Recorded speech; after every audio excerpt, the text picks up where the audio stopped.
Ce soir, je vous présente le jeu de société Anachronie. C'est un jeu de 1 à 4 joueurs, donc il y a un mode solo que nous allons voir dans une prochaine vidéo. C'est d'une durée d'une trentaine de minutes par joueur et pour 15 ans et plus. Première chose à savoir au niveau du jeu de société Anachronie, c'est que vous allez incarner une des 4 grandes nations qui a survécu à un grand cataclysme il y a 300 ans auparavant. C'est un jeu futuriste auquel nous sommes présentement rendus au 26e siècle. Et 300 ans plus tôt, la grande catastrophe qui a failli mettre fin à l'humanité. Et suite au grand cataclysme, il n'y a seulement que 4 nations qui ont survécu. Quelles sont ces nations? Bien, premièrement, nous avons la nation de la voie pacifique de l'harmonie, qui est vivant dans la faune et dans la forêt, l'une des rares berceaux de la nature qui a survécu. On a également la voie reculée de la domination, parcourant les océans sur leurs gigantesques bateaux cités. On a la voie rusée du progrès, observant la terre depuis leur cité dans le ciel, et la voie religieuse du salut, résidant dans des vastes salles souterraines. Chacune de ces voies vivent en paix, et il y a une grande capitale mondiale dans laquelle, représentée ici par le plateau central, et chacune des voies peuvent se rejoindre sur place, donc elle est vraiment neutre comme cité. Dernièrement, nous avons construit dans la cité mondiale 5 monuments. Un qui représente la cité mondiale et une pour chacune des 4 grandes nations qui ont survécu. Nous avons construit ces bâtiments avec une nouvelle ressource qu'on a trouvée suite au cataclysme, ce qu'on appelle du neutronium, représenté dans le jeu ici par des petits cubes mauves.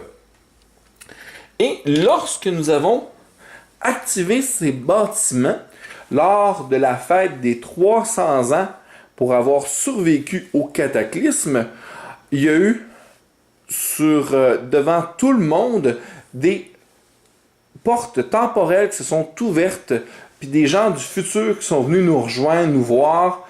On a appris plein de choses. On a appris justement que le grand cataclysme d'il y a 300 ans, c'était suite à une faille temporelle qui a mal tourné. Mais heureusement, aujourd'hui, les gens du futur sont beaucoup plus expérimentés, sont même capables de créer des machines à voyager dans le temps. Bonne nouvelle pour nous, puisque depuis le futur, nous allons pouvoir recevoir des ressources pour nous aider, mais également des travailleurs, de l'eau, toutes sortes de bonnes choses. Mais malheureusement, une mauvaise nouvelle pour nous, nous avons appris qu'une météorite qui est en direction de la Terre, et plus précisément qui va tomber sur la capitale mondiale dans 4 ans. Fait que nous avons 4 années pour nous préparer à ce cataclysme, essayer de survivre, puis une fois la météorite tombée, évacuer la cité, tout en essayant de maximiser son maximum de points, afin de devenir, une fois que la capitale mondiale va tomber, la voie dominante de la planète. Fait qu'on veut justement devenir celle que tout le reste de l'humanité va suivre. Puis pour ce faire, il va falloir faire des points de diverses façons. Pour commencer, chacun des joueurs va récupérer un plateau d'une des 4 grandes factions. Par exemple, ici, nous avons la faction de l'eau. Nous allons placer le plateau du côté A pour les premières parties. Le côté A est identique pour tous les joueurs, contrairement au côté B. Pour se simplifier, pour apprendre plus facilement les règles, il est fortement suggéré de commencer par le côté A. Une fois que vous avez choisi votre plateau, vous allez vous prendre certains jetons. Premièrement, vous avez ici les actions gratuites. Vous avez donc 8 cercles représentés de votre symbole que vous allez récupérer et placer sur votre plateau. Vous avez également 9 jetons comme ci, qui sont des triangles, représentant des ouvriers, représentant exosquelettes, diverses ressources, de l'eau, que vous allez pouvoir commander du futur pour vous aider dans votre partie. Par la suite, vous avez 2 autres jetons. Le premier, comme ceci, représente votre capacité à voyager dans le temps.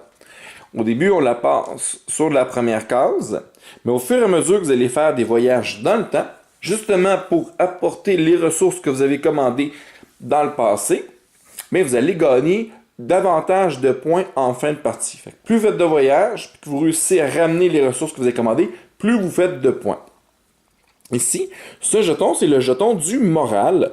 Le moral commence sur la case centrale avec le même symbole. On va voir en détail comment fonctionne le moral un peu plus tard.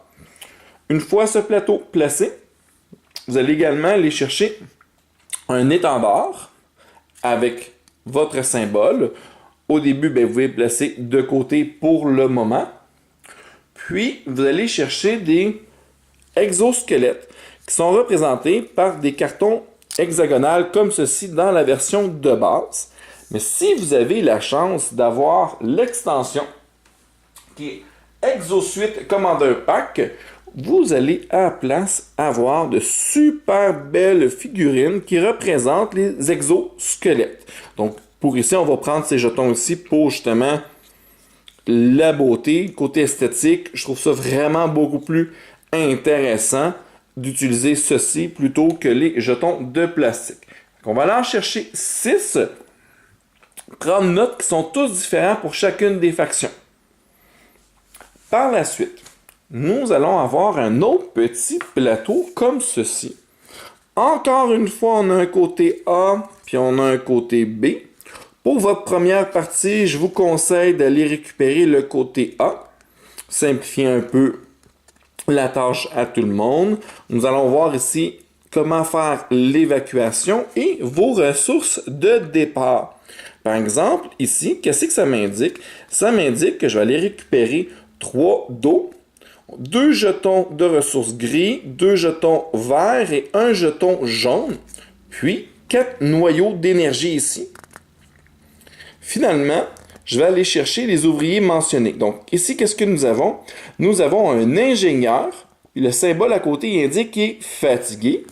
Puis, nous allons en chercher 2 chimistes qui sont réveillés, donc aptes à travailler, ainsi que 2 autres ingénieurs aptes à travailler. On va aller chercher toutes ces belles ressources-là. Nous avons dit 3 gouttes d'eau. Nous avons parlé de 2 jetons de ressources grises, 2 jetons de ressources verts, un jaune, 4 noyaux d'énergie. Puis, au niveau des travailleurs, donc, les travailleurs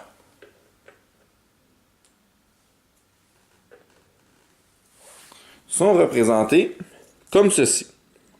Des beaux petits cartons. Là, sur votre plateau, vous allez remarquer ici un petit symbole, le symbole réveillé. Donc, vous allez placer tous ceux qui sont réveillés et aptes à travailler de ce côté. Alors que de l'autre côté, ici, nous avons le symbole de ceux qui sont épuisés, qui ne seront pas aptes à travailler pour le moment. Dernière étape qui va rester au placement pour chacun des joueurs, vous allez avoir 2 leaders disponibles pour chacune des factions. Vous allez devoir choisir l'un des leaders, l'autre va retourner dans la boîte. Donc vous allez avoir un leader pour toute la partie. Comme par exemple, ici, ce leader-là, il va avoir une habilité spéciale qui dit lors de l'étape numéro 3, il peut échanger 2 eaux contre un noyau d'énergie ou vice-versa. Alors que celui-ci permet, lors de l'étape numéro 6, d'aller récupérer une ressource à la mine ou même une deuxième ressource à la mine à condition de payer 2 eaux. Lorsque vous voyez un cercle noir sous une ressource, ça l'indique c'est qu'est-ce que vous devez payer. Par exemple, on va prendre celui-ci. Avant de placer le plateau principal au centre de la table, il faut identifier le nombre de joueurs. Donc, on va voir en haut dans le coin à droite du plateau, il va être indiqué 2, 3. Donc, si jamais on joue à 2 joueurs, à 3 joueurs, ou même en mode solo, nous sommes considérés comme étant 2 joueurs. Fait que nous allons utiliser ce côté de plateau. Alors que si nous avions été 4 joueurs, à ce moment-là, nous aurions utilisé l'autre côté, le côté verso. Par la suite, au niveau du plateau principal, on a relativement beaucoup de stock à aller chercher. Premièrement, nous allons avoir 2 dés comme ça ici pour les recherches scientifiques que nous allons placer sur leur case. Nous allons avoir de l'eau, très important dans ce jeu. Les gouttes d'eau qui sont pâles comme ça représentent une unité d'eau alors que les foncées en représentent 5. Nous allons également avoir, on va mettre l'étendard de celui qui a été sélectionné comme premier joueur. Pour commencer, le premier joueur va être le dernier joueur à avoir eu un déjà-vu. Il va mettre son étendard sur le plateau pour indiquer qu'il va être le premier joueur. Nous avons par la suite les ressources disponibles. Nous allons les séparer en 4 piles. En gris, nous avons le titanium. En jaune, c'est l'or. En vert, l'uranium. Puis le mauve, c'est la nouvelle ressource qui est du neutronium. Également, à côté du plateau, nous allons avoir besoin de ces tuiles-là ici.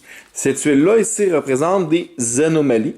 Elles sont tous identiques. Donc, je n'ai pas besoin de les mélanger. Ils sont tous identiques. On va voir plus tard comment on les obtient, qui ont un effet néfaste. Donc, ils vont enlever 3 points en fin de partie, puis comment également pouvoir s'en débarrasser. À côté, nous allons avoir les jetons paradoxes, qui sont des petits triangles comme ça, ainsi que le dé paradoxe qui va être disponible à côté de cette pile. À côté, nous avons ici les recherches scientifiques. On voit ici qu'il y a des triangles, des cercles, des carrés. Et sur chacun d'eux, nous allons avoir divers symboles qui représentent les recherches possibles de faire. On va voir ça en détail plus tard. On a 4 tuiles ici. Les piles sont par couleur, représentent les types de bâtiments différents. Par exemple, en jaune, nous avons les centrales électriques, qui sont règles générales utilisées pour faire des voyages dans le temps. En gris, ce sont les usines. Règles générales sont là pour vous donner des ressources. En bleu, c'est les bâtiments d'habitation. Règle générale, c'est pour vous donner de l'eau. Puis en rouge, c'est les laboratoires. Règle générale, vous donnent toutes sortes de bonus, mais surtout en lien avec les recherches. Nous allons avoir une pile ici, comme ceci, de cartes. C'est des cartes pour les courses de fin de partie. Vous allez les mélanger, puis vous allez en sortir 5 au hasard, que vous allez tout de suite dévoiler. Comme ceci. Fait que chaque joueur va être au courant c'est quoi les courses qu'il va y avoir à la fin de la partie. Comme par exemple, ici, ça va me dire le nombre de travailleurs. Fait que le joueur qui a le plus de travailleurs à la fin de la partie va se ramasser 3 points. En cas d'égalité, tous les joueurs qui ont le plus de travailleurs vont faire le 3 points. Et il y a 5 courses comme ça à la fin de la partie qui vont être disponibles. Nous allons également avoir des piles comme ça ici à faire. Ces piles-là sont utiles une fois que la météorite va arriver. Fait que faites simplement des piles avec les mêmes symboles pour...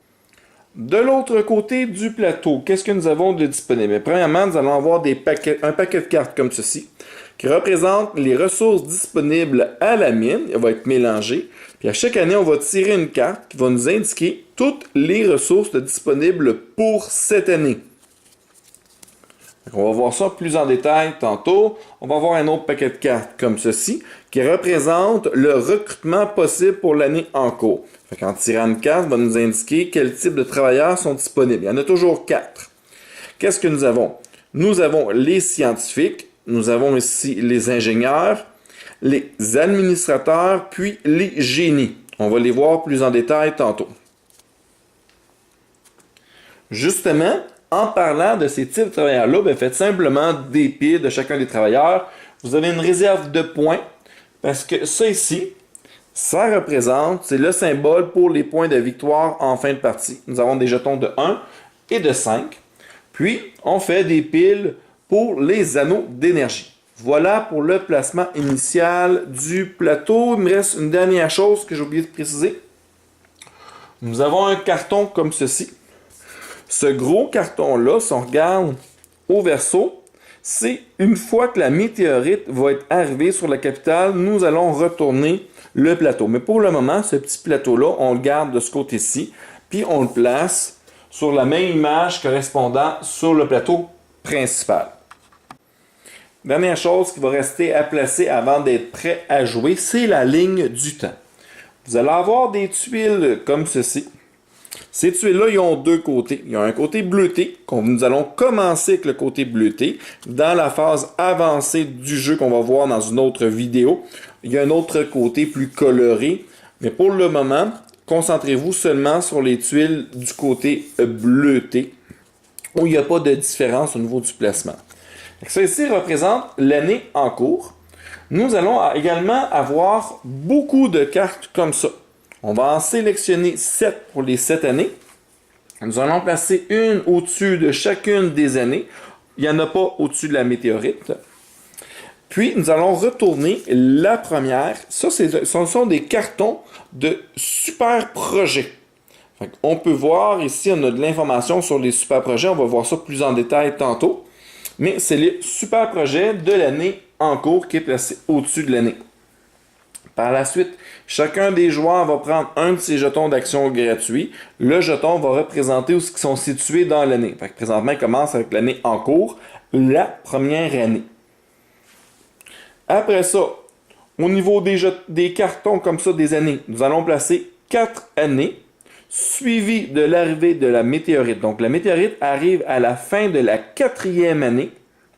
Puis nous allons placer 3 autres années. Parce que qu'est-ce qui va mettre fin au jeu? Une fois la météorite tombée, si la capitale finit par s'écrouler, ça va être le dernier tour de jeu. Fait qu'on finit le tour en cours et ça met fin à la partie. Ce qui peut se faire au 5e tour. Sinon, à la fin du 7e tour, ça met fin à la partie, quoi qu'il arrive, et nous allons calculer les points après cette année.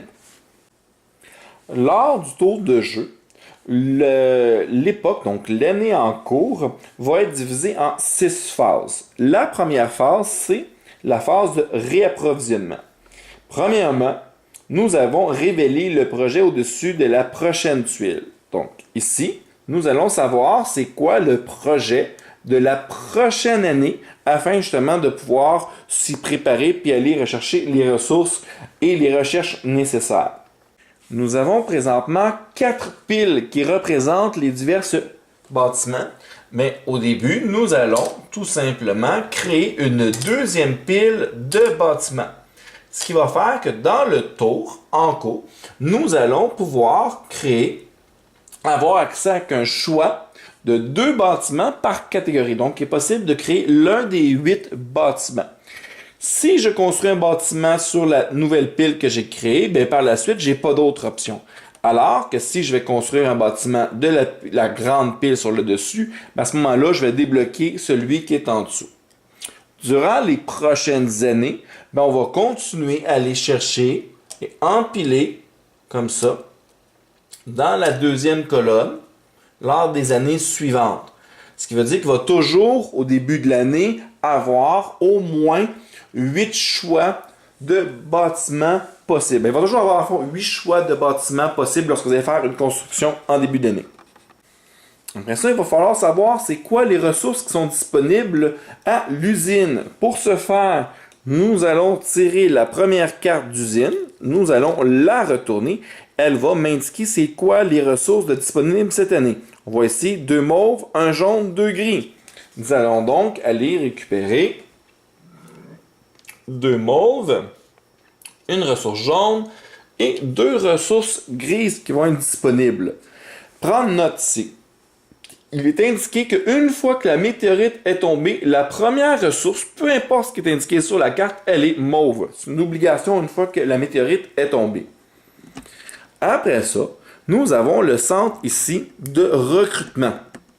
Encore une fois, nous allons simplement retourner la première carte pour le recrutement, puis elle va m'indiquer qu'est-ce qui est disponible. Par exemple, ici, nous avons un scientifique, un administrateur et 2 génies. Nous allons donc aller placer ce qui a été demandé. Nous avons un scientifique, un administrateur, puis 2 génies de disponibles pour cette année. La deuxième étape, qui est la phase de paradoxe, est ignorée lors de la première année. Je vais y revenir quand je vais vous expliquer la phase 4. Je vais vous expliquer à ce moment-là ce qui sera arrivé lors de la phase 2 pour les prochaines années. Phase numéro 3 maintenant. Sur votre plateau principal, ici, vous avez 6 hexagones. Les hexagones vont servir à mettre sous tension vos exosquelettes. Donc, ça ici. Maximum de 6. Là, vous allez voir que des tuiles. Exemple, celle-ci, il n'y a rien d'indiqué dessus. Ce qui veut dire que d'activer mon exosquelette qui est là ici, c'est une action qui est gratuite, qui ne me coûte rien. Les 2 cases qui sont là sont également gratuites. Ce qui est indiqué, c'est que après l'arrivée de la météorite, malheureusement, cette case-là va être détruite. Je ne pourrai plus activer d'exosquelette grâce à ces 2 cases-là. Mais pour le moment, c'est gratuit, donc je peux tout à fait aller activer d'autres exosquelettes. Les 3 autres du bas ici, vous voyez qu'un cercle noir en dessous, ça veut dire défausser. Ça va me coûter des noyaux d'énergie pour aller chercher, pour activer plus d'exosquelettes. Je dépense, par exemple, en activer un 4e. Donc déjà, dans cette étape-ci, vous allez devoir essayer d'évaluer combien d'exosquelettes que vous avez besoin. Pour ce faire, on va regarder le nombre d'ouvriers qu'on a disponibles. On peut voir ici qu'en début de partie, nous avons 4 ouvriers aptes à travailler et un qui est épuisé puis qui dort. Lui, pour le moment, il n'est pas apte à pouvoir aller travailler. Dans ces 4-là, c'est quoi les actions qui sont disponibles? Éventuellement, quand je vais construire des bâtiments, je vais avoir plus d'actions que je vais pouvoir faire dans ma ville. Puis, les travailleurs vont pouvoir aller faire toutes les actions de ma cité sans avoir besoin d'exosquelettes. Comme par exemple, il y a une action qui est ici, que je peux déjà aller faire. Elle me fait dépenser de l'eau selon où ce qui est rendu mon moral pour pouvoir prendre le monde qui sont épuisés puis les retourner qui soient aptes à travailler. Fait qu'on va les hydrater. Fait que ça me prend un bonhomme qui va aller faire l'action. Vous remarquerez ici que le contour correspond très bien avec mon personnage. C'est ce qui me confirme que je n'ai pas besoin d'exosquelette pour faire cette action-là. En faisant ça, ça va me faire avancer de 1 sur ma piste de morale. Je vais dépenser 5 d'eau, tel que demandé, et la personne qui était fatiguée va être à nouveau disponible pour travailler. Malheureusement, pour commencer, je n'ai pas encore 5 d'eau. Je ne pourrai pas faire cette action-là. Donc, mes 4 travailleurs, qu'est-ce que je risque d'aller faire? C'est de faire des actions sur le plateau principal. La raison pour laquelle que j'évalue qu'avec 4 machines exosquelettes, je devrais être correct. Maintenant, ici, ça m'indique que pour chaque exosquelette que je n'ai pas activé, je vais gagner 1 d'eau. Parce qu'on est à la phase 3. Fait que super, il y en a 2 que je n'ai pas activés. Je vais donc gagner 2 gouttes d'eau qui vont aller dans ma réserve. Lors de la phase 4, c'est la phase où on va ouvrir les vortex. Pour ce faire, chacun des joueurs va prendre sa pile de triangles comme ceci, puis il va commander depuis le futur ce qu'il a besoin pour le tour. Par exemple, il pourrait aller chercher des exosquelettes déjà activés, supplémentaires pour le tour. Il peut aller chercher de l'eau, il peut également aller chercher les diverses ressources dont il aurait besoin. Il peut également faire venir, depuis le futur, des travailleurs. Que ce soit un ingénieur, que ce soit un scientifique ou un administrateur. Par contre, dans ces cas-là, lorsqu'une personne passe à travers un vortex, il vient tout à fait déshydraté. Il va donc falloir payer 1 d'eau lors de l'arrivée du travailleur. Il est tout à fait possible, par contre, de combiner cette carte avec, par exemple, un jeton d'eau, puis payer l'eau reçue en même temps que la carte demandée. Donc, par exemple, si je reçois ces 2-là, je peux prendre un des 2 eaux pour payer l'eau de l'administrateur. Je vais avoir donc gagné un total de 1 eau et un administrateur. Je vais choisir un total de jetons de 0, 1 ou 2. Donc le 2 étant le maximum. Par exemple, ça pourrait être intéressant d'aller me prendre un exosquelette avec un travailleur supplémentaire. Tiens, un administrateur, on n'en a pas. Une fois que c'est fait, on va les prendre, les mettre dans notre main, puis on va les cacher. Chaque joueur va faire la même chose. Une fois que nous sommes tous prêts, nous allons dévoiler notre main. Et chaque joueur va prendre les jetons choisis puis les placer sur la première année, sur l'une des cases disponibles. En les plaçant, vous allez immédiatement récupérer ce qui est demandé. Par exemple, je vais payer tout de suite un dos, puis je vais aller me chercher un administrateur qui va être immédiatement disponible tout de suite, puis je vais me chercher un 5e exosquelette qui va être immédiatement disponible. Je n'aurai pas besoin de payer un noyau d'énergie. Il m'est arrivé depuis le futur, déjà activé. Et voilà, tous les autres joueurs font la même chose. Ils vont les placer où il y a de l'espace sur un des triangles. Ça n'a pas d'importance. Cette étape-là, elle va être importante pour l'année d'après, lors de la phase 2, la phase paradoxe. Ce qui veut dire qu'une fois qu'on va avoir terminé, on va avoir fini l'année en cours, nous allons passer à la prochaine année, nous allons tout dévoiler à nouveau et on va faire une phase de paradoxe. Nous allons regarder chaque année auparavant qui est que la majorité des jetons. Comme par exemple, ici, je suis le seul, j'ai la majorité. Le joueur qui a la majorité va prendre le dé paradoxe puis il va le lancer. Nous avons une face avec 0, une face avec 2, puis 4 faces avec un seul jeton qu'on lance. Puis dépendamment du résultat obtenu, par exemple ici, j'ai un résultat de 1, je vais donc prendre un jeton paradoxe et je vais aller le placer sur mon plateau principal. Advenant le cas où j'arrive à un total de 3 ou plus, ils sont tous défaussés et je vais aller me prendre une anomalie. L'anomalie, c'est ceci. Prendre note également que si j'en avais sur plusieurs années, je n'ai pas besoin de lancer le dé pour les prochaines années puisque je me retrouve déjà avec une anomalie. De plus, l'anomalie ici m'indique qu'elle me permet d'aller retirer un de mes jetons. Je peux récupérer un des jetons.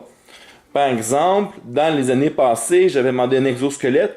Tiens, je décide que ça ici, là, c'était mon anomalie. J'aurais plus besoin de rembourser l'exosquelette. Parce que toutes les ressources que vous avez demandées, il va éventuellement falloir les rembourser pour éviter d'avoir besoin de lancer encore et encore le dé d'anomalie. Si jamais le résultat aurait été comme ceci, à ce moment-là, c'est le jaune qui a la majorité, c'est le jaune qui lance le dé. Si on a une égalité 2-2, tous les joueurs qui ont le plus vont tous devoir lancer le dé d'anomalie. Après ça, une fois que je me suis retrouvé avec ça, je vais devoir le placer sur mon plateau dans un des emplacements de bâtiments, le plus à gauche possible. Ce qui veut dire que si j'arrive des bâtiments là et là, je serai obligé de le placer ici ou là. Mais là, présentement, j'en ai pas de nulle part. J'ai donc le choix de pouvoir le placer sur la première case disponible le plus à gauche de l'un des emplacements de bâtiments. Par exemple, je décide de le placer ici. Ça va faire en sorte que malheureusement, ce bâtiment-là ne sera plus disponible. Il va falloir que je m'en débarrasse. Puis également, à la fin de la partie, si je ne m'en suis pas débarrassé, il va valoir moins 3 points. Lors de l'étape numéro 5, ça va être les actions. À tour de rôle, en commençant par le premier joueur, vous allez pouvoir prendre l'un de vos travailleurs et l'envoyer accomplir une action. Au niveau du plateau de jeu personnel, les actions ne demandent pas d'exosquelette. Vous pouvez très bien prendre votre travailleur, l'envoyer accomplir une action. On a également les actions de bâtiment. Par exemple, ici, nous avons une anomalie. L'anomalie, ce qu'elle dit, pour pouvoir la faire, ça me prend simplement un travailleur que je vais envoyer faire l'action demandée. Ici, ça va être de dépenser 2 ressources, soit gris, jaune, vert, une combinaison là-dedans de deux ressources ou une ressource mauve et également dépenser 2 os. Il faut dépenser tout ça pour pouvoir enlever l'anomalie. Mais, vous voyez la tête de mort ici, ça veut dire que le travailleur que j'ai envoyé faire cette quête-là, ben malheureusement, il va mourir et il va retourner dans la réserve générale. Ce que ça va me permettre de faire, c'est d'enlever cette carte-là. Si je ne le fais pas, malheureusement, il va valoir moins 3 points à la fin de la partie. Le symbole qui est ici, c'est au moment où j'ai reçu la carte, ça m'avait permis, on se rappelle, d'enlever un des triangles passés. Voilà pour l'action de l'anomalie. Vous allez voir également, vous allez obtenir d'autres bâtiments qu'avec vos ouvriers, vous allez pouvoir faire les actions. Sinon, les autres actions, c'est à l'extérieur de votre ville, à l'extérieur de votre plateau de joueurs personnel. Par exemple, toutes les actions qui sont sur le plateau principal vont vous demander un exosquelette. Donc, si je vais aller faire une action à la mine, comment je fais? Bien, je vais prendre un de mes travailleurs. Mais si on regarde bien, le travailleur, on voit que ça ne correspond pas au niveau de la forme. Donc, j'ai besoin d'un exosquelette comme celui-ci. Je vais prendre le travailleur, puis je vais l'insérer à l'intérieur de mon exosquelette. Il est protégé. Parfait. Je peux l'envoyer jusqu'à la capitale pour aller faire une de ces actions-là. Précision importante au niveau des actions du plateau. On peut voir ici que les scientifiques sont capables de faire l'action. On voit que les ingénieurs sont également capables et les administrateurs sont capables. Par contre, si on regarde au niveau de l'ingénieur, on voit un petit œil. Ça veut dire que lui, l'ingénieur, aller à la mine pour récupérer des ressources, ça ne l'épuise pas. À la fin du tour, il va rester réveillé, contrairement aux autres travailleurs qui, eux, vont être épuisés d'avoir été faire cette action. Après ça, super, nous allons envoyer notre travailleur avec un exosquelette. Nous allons choisir une des 3 tuiles disponibles. Sachant que la première qui est ici va donner une ressource verte, la deuxième une ressource jaune et la troisième une ressource grise. Selon ce que j'ai besoin, je vais l'envoyer à la bonne place. Par exemple, j'ai besoin d'une ressource verte. Puis, je vais choisir une des 5 ressources disponibles que je vais prendre. Par exemple, je décide de prendre la jaune. Elle n'a pas besoin d'être vis-à-vis. Donc, je vais gagner un vert ici, plus le jaune, ce qui va me permettre d'avoir gagné un vert et un jaune avec cette action-là. Je vais placer dans la réserve. Mon exosquelette va rester en place, ce qui va faire que les prochains joueurs, ou même moi-même plus tard, je ne pourrai pas renvoyer un exosquelette sur cette tuile-là. La tuile est déjà prise. Autre action possible ici. Nous allons avoir l'action de construction de bâtiments. Nous pouvons voir, premièrement, on voit ici que le scientifique peut faire l'action de construction de bâtiments. L'ingénieur, lui, non seulement il peut le faire, mais en plus, ça va lui coûter 1 cube de gris de moins. Et l'administrateur est incapable de faire la construction d'un bâtiment. La construction de bâtiments, ça donne 2 possibilités. Soit qu'on va aller construire un bâtiment régulier parmi les 8 choix possibles des 4 catégories, ou encore, nous allons aller faire un super projet. On va voir ça en détail, ce ne sera pas bien long. Si, par exemple, le joueur adverse, c'est à lui à jouer, il décide d'aller faire cette action-là, il construit un bâtiment. Le joueur ne paye rien.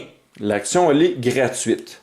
Si après ça, à mon tour à moi, je suis intéressé également à faire l'action, donc je vais prendre un de mes ingénieurs, je vais le mettre dans un exosquelette, puis je vais l'envoyer. Mais lui, puisqu'il arrive en deuxième, il va être obligé de dépenser une ressource d'eau pour pouvoir aller faire l'action.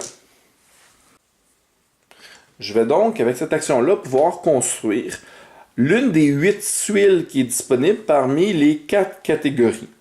Par exemple, si je souhaite aller construire une des deux tuiles grises, celle-là ici, l'autre là-bas. Donc, j'ai le choix entre ces deux-là. Si je veux construire une usine. Donc là, qu'est-ce qu'on peut voir? On peut voir que l'action ici va me demander un ingénieur pour faire l'action. Elle va dépenser un cube gris, puis elle va me donner un noyau d'énergie. Par contre, l'œil ici m'indique que mon ingénieur, ça ne l'épuisera pas de faire cette action-là. Il va rester réveillé pour le prochain tour. Et à la fin de la partie, ça vaut 3 points. L'autre ici, on voit que ça va me prendre un ingénieur. Il va devoir dépenser 2 ressources au choix parmi les grises, vertes et jaunes, qui peut être un mix de plusieurs ou des ressources identiques, pour me donner 2 noyaux d'énergie. Mais il vaut seulement 2 points en fin de partie. Fait que je vais donc choisir qu'est-ce qui m'intéresse et je ne prends qu'une seule tuile. Par exemple, je décide de prendre celle-ci. La tuile va maintenant devoir être posée sur mon plateau. Je suis obligé de toujours commencer par la gauche. La gauche est déjà prise, donc je dois continuer et on va la placer ici. Lorsque je place mon bâtiment, je dois payer le coût qui est indiqué sur la case où mon bâtiment va se placer. Comme ici, c'est indiqué 2 os, un jaune qui est un or et 2 gris. Sachant que si vous avez pris un ingénieur, l'ingénieur coûte 1 gris de moins. C'est ce qu'on a fait. Donc, ça va me revenir à 1 gris, un jaune, puis 2 gouttes d'eau pour pouvoir aller placer ça ici. On va payer 1 et 2 gouttes d'eau. Et voilà, tout est payé. On renvoie ça dans les réserves générales. J'ai construit mon bâtiment. Par la suite, je vais pouvoir même ce tour-ci faire l'action, lorsque ça va revenir mon tour, d'envoyer un ingénieur faire cette action-là. L'autre action de construction qui est possible, c'est de pouvoir aller construire le super projet de l'année en cours. Donc, dans l'année où vous êtes situé, il y a un super projet, il y en a juste un de disponible par année. Vous pouvez regarder ce que ça nous dit. Premièrement, les informations qu'on a dessus, c'est que le super projet va valoir 6 points à la fin de la partie, que son utilité, c'est de pouvoir prendre un administrateur et dépenser 1 d'eau, mais vous allez augmenter votre morale de 1, ce qui est quand même un gros avantage. Pour obtenir cette carte-là, vous allez devoir payer toutes les ressources indiquées. Donc, 2 gris, 2 jaunes, 4 eaux. N'oubliez pas que si vous avez pris un ingénieur, ça va vous coûter 1 gris de moins. Et également, vous allez devoir défausser une recherche. Soit une recherche très précise, comme par exemple ici, il me demande le carré avec l'espèce de foule. Je vais être obligé d'avoir ce jeton-là à discarter. Ou, sinon, je vais avoir besoin d'en discarter 2. Un triangle de mon choix et un cercle de mon choix. Les recherches scientifiques, on va les voir dans un instant. Maintenant, une fois que je l'ai, j'ai payé le coût, je vais devoir le placer sur mon plateau le plus à gauche possible. Donc, sur une de ces 3 cases-là, et qui est possible. Fait que je ne peux pas le placer comme ça. Je ne peux pas non plus le placer comme ça. Il faut qu'il soit placé à l'horizontale. Si jamais, comme là ici, j'ai 3 choix, c'est moi qui choisis à quel endroit que je veux le placer. Par exemple, je décide d'aller le placer ici. Et voilà, mon projet est placé. Le projet spécial, je n'ai pas besoin de payer les coûts qui sont déjà en dessous. J'ai déjà payé amplement suffisant avec les 2 cases qui étaient mentionnées ici. Quelques précisions au niveau des bâtiments. Au niveau des bâtiments, vous allez avoir des bâtiments avec un 1x comme ceci. Ça veut dire que c'est un effet qui est immédiat. Donc, tout de suite, quand vous allez placer ce bâtiment, vous allez gagner 8 eaux, mais c'est tout. Après ça, cette tuile-là n'aura plus d'utilité durant la partie, excepté qu'à la fin, elle vaut quand même 2 points. Ici, le cercle, ça m'indique que c'est une fois par année. Une fois par année, vous allez pouvoir prendre votre jeton lors de la phase d'action. Vous allez le mettre dessus, vous allez gagner 2 eaux. Ce n'est même pas une action, c'est gratuit faire ça. Gratuitement, 2 eaux par année. Ça vaut quand même 1 point en fin de partie. Ça, c'est l'action standard. Donc, ça va prendre un ouvrier. L'ouvrier va dépenser de ressources jaunes, donc un or, et vous allez gagner 6 eaux et un point de victoire immédiat. Puis, votre travailleur ne sera pas fatigué d'avoir fait cette action-là. Finalement, nous avons des effets qui sont permanents. Comme par exemple, ça dit que chaque fois que vous allez utiliser la centrale électrique, vous allez augmenter votre distance de 1. Donc, au lieu, par exemple, si je prends une tuile standard, comme celle qui est ici, au lieu de recruter jusqu'à un maximum de 3 en arrière, vous allez pouvoir recruter jusqu'à un total de 4. Justement, ici, qu'est-ce que ça fait? Lorsque vous utilisez une centrale électrique, c'est un voyage dans le temps. Vous allez utiliser un de vos travailleurs, vous allez payer un de ressources jaunes pour pouvoir reculer d'un maximum de 3 années et gagner un point, dans le cas présent. Lorsque vous allez reculer d'un nombre d'années, par exemple, vous êtes ici, vous reculez jusqu'à un maximum de 3 ans. Parfait. Je recule.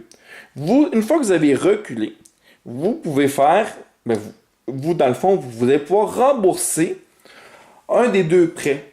Une des choses que vous avez demandé. Ça tombe bien, vous aviez un exosquelette de disponible qui était activé. Vous remboursez l'exosquelette. Le fait d'avoir fait ça, ça fait en sorte que ici, vous allez progresser sur la course ici, sur vos savoir-faire au niveau des voyages dans le temps. Donc, vous allez augmenter de 1 pour avoir reculé dans le temps et avoir remboursé un prêt, donc une ressource que vous aviez reçue dans un vortex. Excellent. Vous ne pouvez pas en faire 2 d'un coup, il va falloir faire l'action une deuxième fois pour pouvoir rembourser la deuxième. Autre impact au niveau du voyage dans le temps, c'est au niveau des super projets.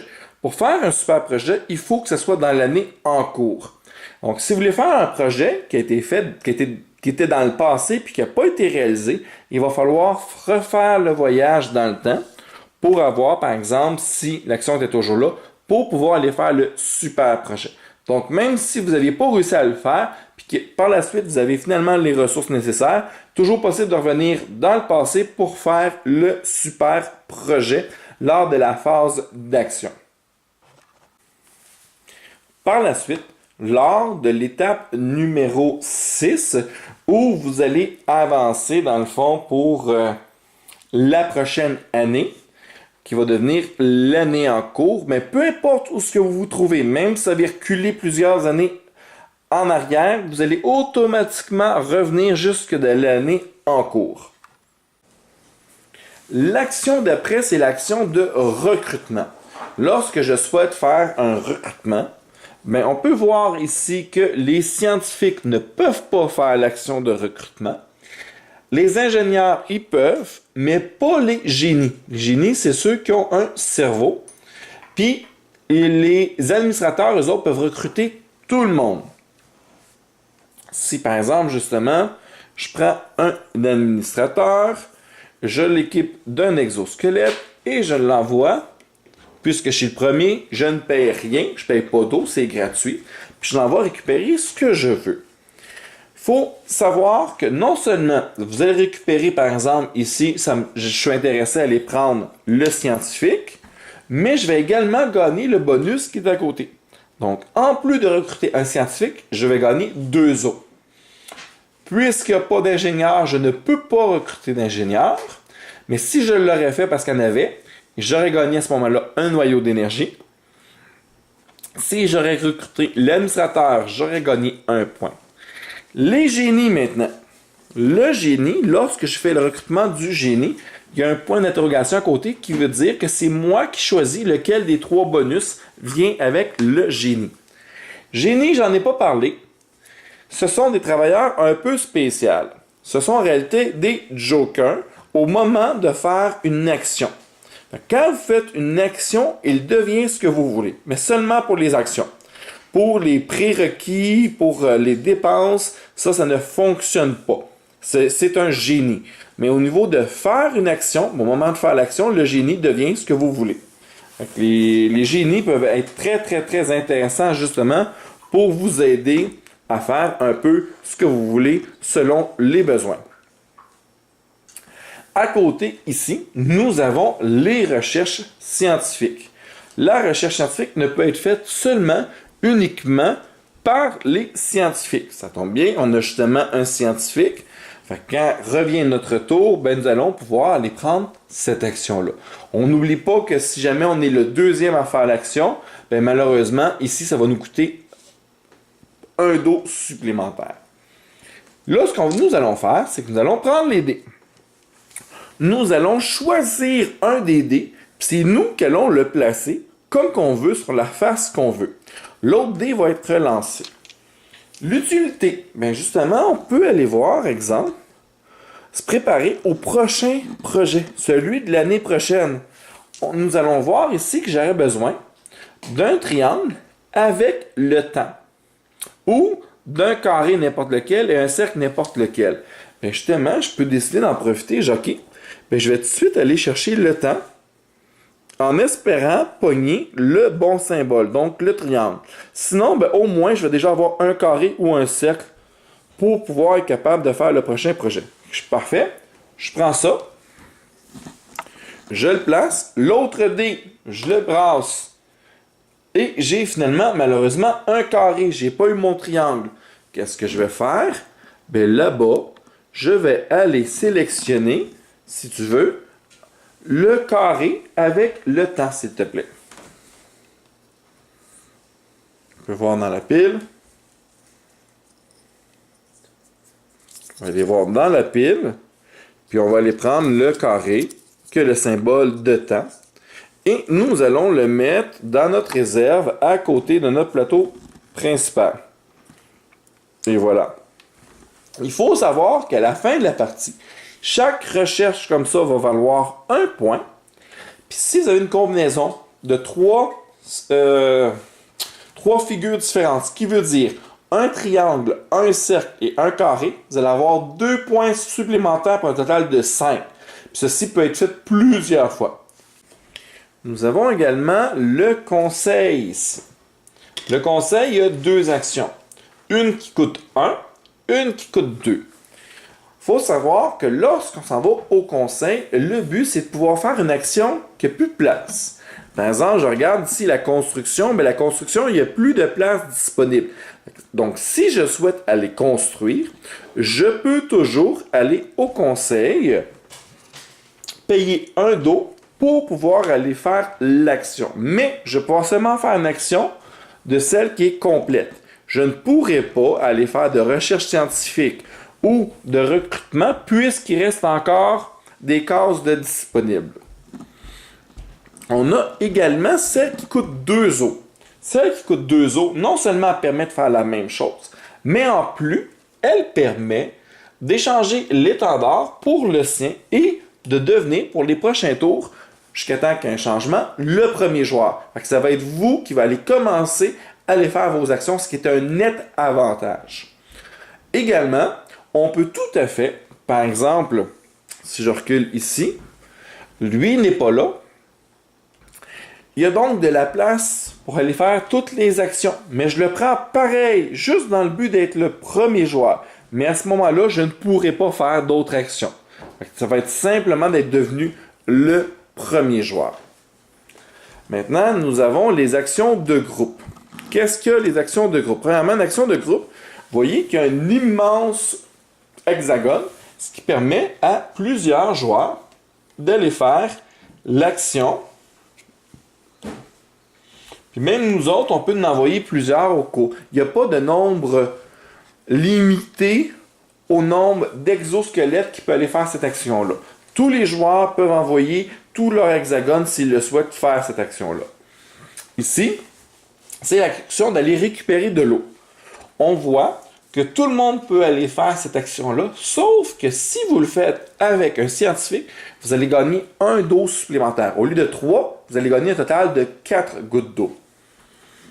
Un peu plus bas, qui est enfin la dernière action du plateau, nous avons les échanges. On peut voir encore une fois que tout le monde peut faire les échanges. Il y a un bonus pour l'administrateur qui, lui, va pouvoir faire 2 échanges dans la même action. Puis comme c'est encore un hexagone de groupe, encore une fois, tout le monde, on peut tous aller faire l'action, puis on peut envoyer plusieurs exosquelettes au fur et à mesure. Fait que c'est une action, envoyer un exosquelette, mais vous pouvez utiliser plusieurs actions pour pouvoir le faire. Ça va vous permettre de faire un échange. Il faut bien suivre les flèches. Par exemple, ici, vous pouvez changer 3 os contre un noyau d'énergie ou contre 2 ressources de votre choix entre les gris, le vert et le jaune. Mais pas 3 os contre un mauve. Vous pouvez également changer, si vous voulez, un noyau contre 3 os ou contre un cube d'énergie mauve et ainsi de suite. Grâce à l'administrateur, vous pouvez faire 2 actions. Donc, vous allez pouvoir, exemple, changer 3 os contre 2 ressources et encore 3 os contre 2 ressources ou 3 os contre 2 ressources, 3 os contre un noyau, changer un noyau puis changer 2 cubes. C'est vraiment à votre aise. Vous pouvez même, et si vous le souhaitez, changer 3 os pour un noyau, puis changer le noyau contre le cube mauve. Ce qui va vous avoir permis, dans le fond, d'aller voir faire l'action posée, mais ça va vous prendre vos 2 actions pour le faire. Une fois qu'un joueur n'a plus de travailleurs disponibles ou qui ne souhaite plus utiliser de travailleurs pour faire des actions, il passe. À partir de ce moment-ci et jusqu'à la fin du tour, il ne pourra plus faire d'action pour l'année en cours. Les autres joueurs, eux autres, vont continuer jusqu'à ce que tous les joueurs aient passé. Une fois que les joueurs ont passé, nous allons passer à la phase 6. La phase 6 consiste à récupérer tous nos ouvriers. Il va être important, lorsque vous allez récupérer vos ouvriers, de vous assurer de valider ceux qui ont un symbole qui ne sont pas épuisés. Par exemple, ici, mon ingénieur qui était à la mine n'est pas fatigué. Donc, lui, je vais le prendre et je vais le placer sur mon plateau du côté de ceux qui ne sont pas fatigués, qui ne sont pas épuisés par l'action. Après ça, je vais valider la même chose avec tous mes travailleurs, mais malheureusement, toutes les autres que j'ai utilisés vont tous être fatigués de leur action, ce qui fait qu'ils vont tous aller sur mon plateau du côté de ceux qui sont épuisés.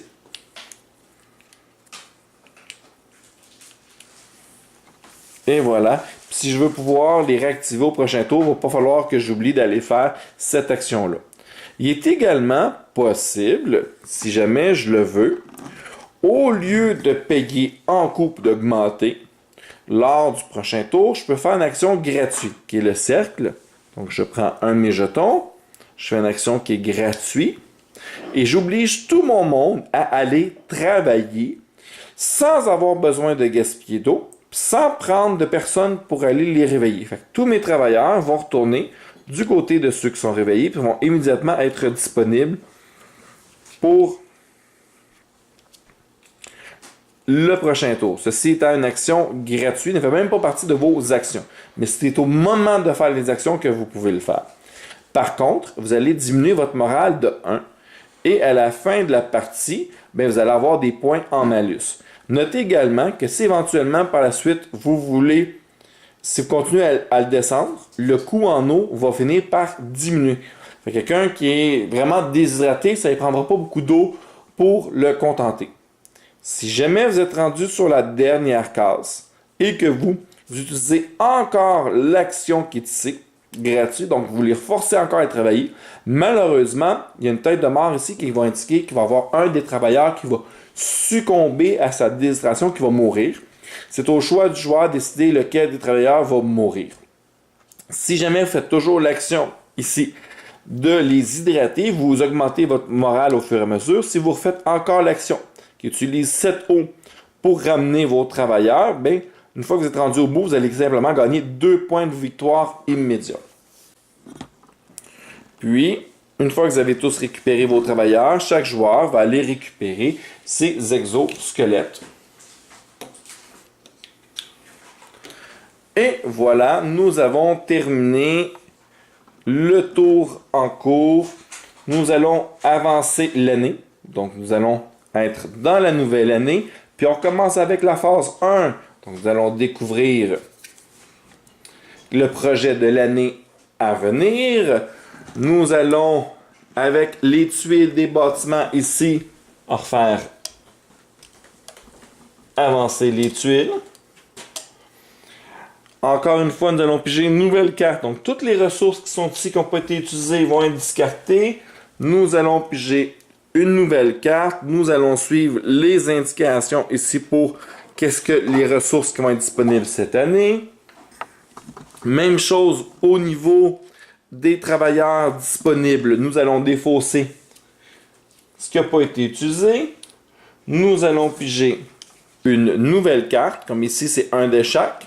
Donc, nous allons installer un travailleur de chaque catégorie. Après ça, nous allons passer à la phase de paradoxe, la phase 2.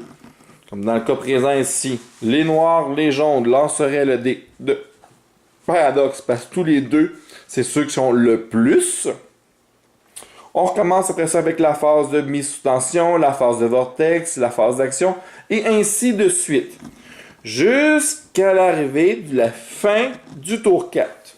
Arrivé à la fin du tour 4, il va arriver la fameuse météorite qui va s'écraser contre la capitale. À ce moment-là, qu'est-ce qu'il se passe? Bien, nous avions un plateau central que nous avons parlé un peu plus tôt. Bien, nous allons simplement retourner le plateau ici, du côté où ce que la fameuse météorite est arrivée. On va avoir une nouvelle action qui est disponible, l'action d'évacuation, qui peut être faite par tous les ouvriers. Également, vous voyez que c'est un hexagone de groupe, donc tous les joueurs peuvent aller faire l'action durant le même tour. Puis, vous voyez ici, selon le nombre de joueurs, nous allons mettre un moins 3 points sur le nombre de joueurs. Exemple, nous sommes 2 joueurs, nous allons mettre sur le 2, 3 joueurs sur le 3, 4 joueurs sur le 4. Et le dernier joueur qui va aller faire l'action, donc va faire l'évacuation en retard, va subir une pénalité de moins 3 points à la fin de la partie.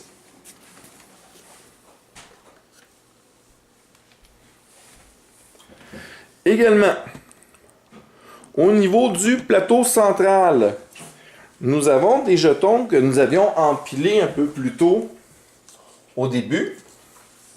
Des jetons, par exemple, comme ceci au niveau de la construction. Il y en a 5, on les mélange. Nous allons en sortir 2. Puis nous allons les retourner et les placer sur les 2 cases disponibles de la construction de l'usine. Nous allons faire exactement la même chose au niveau des recrutements. Donc nous allons en prendre 2 au hasard. Puis nous allons les retourner sur leur case. Nous allons faire la même chose au niveau des projets scientifiques. On va en prendre 2. Nous allons les retourner sur ces cases-là. Donc il va y avoir 6 jetons que nous allons placer comme ça. Après ça, nous avons ici des jetons comme ça. Eux autres, ils vont aller sur chacun des plateaux des joueurs. Vous vous souvenez ici, on en a parlé. Ça ici, maintenant, ne sera plus disponible. Fait qu'on ne pourra plus utiliser ces cases-là pour pouvoir activer des exosquelettes une fois la météorite tombée. Maintenant, nous avons parlé que nous avions une nouvelle action. Si on regarde, chaque joueur a, sur son deuxième petit plateau, un symbole comme ça qui correspond à l'évacuation. Donc, dès le tour 1, le joueur sait déjà ce qu'il va avoir besoin pour réussir son évacuation. Ici, ça me dit que j'ai obligatoirement besoin de 3 usines pour réussir à faire mon évacuation. Si je n'ai pas 3 usines, je ne peux pas aller faire l'action d'évacuation. Mais si je l'ai et que je vais faire l'action, ça va me rapporter 5 points. Plus un boni. Donc, il faut que je sois capable de faire ça pour avoir droit au boni. Le boni, c'est pour chaque paire de travailleurs avec une ressource grise, ça va me rapporter 2 points. Ici, je précise que les travailleurs, on parle ici d'ingénieurs. Donc, chaque ingénieur avec une ressource grise que je possède va me rapporter un total de 2 points. Ce qui peut être quand même relativement payant de faire l'évacuation. Ça va être important de noter qu'une fois que la météorite est tombée, que nous avons placé les 6 tuiles qui sont là, ces actions sont disponibles une dernière fois pour tous les joueurs et jusqu'à la fin de la partie. Ces bâtiments-là sont fragilisés. Donc, lorsque vous allez prendre votre exosquelette, vous allez l'envoyer, par exemple, faire un projet scientifique. Vous allez choisir laquelle des deux tuiles vous voulez faire. Ici, il n'y a plus question de payer de l'eau, même si vous êtes le deuxième à aller prendre l'action. Vous choisissez laquelle des deux, ça peut être la première ou la deuxième. Chacun donne un bonus assez évident. Vous regardez la carte, c'est assez clair. Comme par exemple, la tuile qui est ici, elle vous dit simplement que vous allez pouvoir placer le deuxième dé. Donc, vous allez avoir 2 dés que vous placez, ce qui veut dire que vous n'avez pas besoin de lancer des dés, vous allez choisir directement le projet que vous allez chercher. Mais en prenant ça, la tuile est automatiquement retournée et ne sera plus disponible pour le reste de la partie. On peut voir la deuxième action ici, c'est que ça me dit qu'en plus de faire l'action de la recherche, je fais une action de construction de super projet. Puis, évidemment, il va falloir que je paye les coûts pareils, puis j'allais le placer sur mon plateau. Ça ne change pas. Mais ça me permet de faire l'action quand même, ce qui est relativement intéressant. Donc, si par exemple, le deuxième joueur décide d'y aller, la tuile va être retournée. Et voilà. Mettons que c'est par exemple la fin du tour. Nous passons au prochain tour. Chaque joueur récupère leur exosquelette et leur travailleur. Mais maintenant, il ne sera plus possible d'aller sur ces cases pour faire l'action de recherche. L'alternative va être d'aller au conseil pour pouvoir activer cette action-là. Donc, même si les 2 cases sont détruites, on peut toujours le faire à partir du conseil. Mais, note importante, il faut qu'il n'y ait plus d'actions possibles. Ce qui veut dire que je ne peux pas aller au conseil dans le but de faire un recrutement afin de préserver ces cases-là. Ça, je ne peux pas le faire. Ça serait vraiment une fois que plus de cases disponibles ou que toutes les cases sont détruites, que là, je vais pouvoir aller passer par le conseil pour faire mes actions. Une fois que toutes les cases sont détruites, ceci met fin à la partie à la fin de l'année en cours. Donc, nous allons quand même terminer l'année en cours, puis ça va être la fin. Même si on était au 5e tour, ça met fin à la partie. Si on réussit à préserver la capitale jusqu'à la fin du 7e tour, ben, c'est quand même terminé à la fin du 7e tour, quoi qu'il advienne. À partir de là, c'est relativement simple. Vous avez un beau petit calepin ici qui vous aide à faire la calcul des points. Donc, vous marquez le nom des joueurs. Puis, vous allez faire des points pour chacun de vos bâtiments, chacun de vos projets. Il va falloir faire attention, chaque anomalie vous rapporte moins 3 points en fin de partie. La course ici. Donc, si vous regardez sur votre plateau de joueurs, chaque fois que vous allez avoir réussi à faire un voyage dans le temps et à rembourser une ressource, ça va vous avoir fait progresser. Puis, dépendamment où ce que vous êtes rendu, ça va ramener un certain nombre de points. Votre moral aussi vous rapporte des points. Je rappelle que le moral il est inscrit ici. Donc, par exemple, dans le cas présent, je ferai un total de 6 points. Après ça, on va avoir 1 point par projet scientifique. Fait que si je regarde, exemple ici, j'ai un seul projet scientifique, je ferai un seul point. Si j'ai une combinaison des 3, donc carré, cercle, triangle, je rapporte 2 points supplémentaires pour un total de 5. Puis je peux faire plusieurs combinaisons comme celle-là.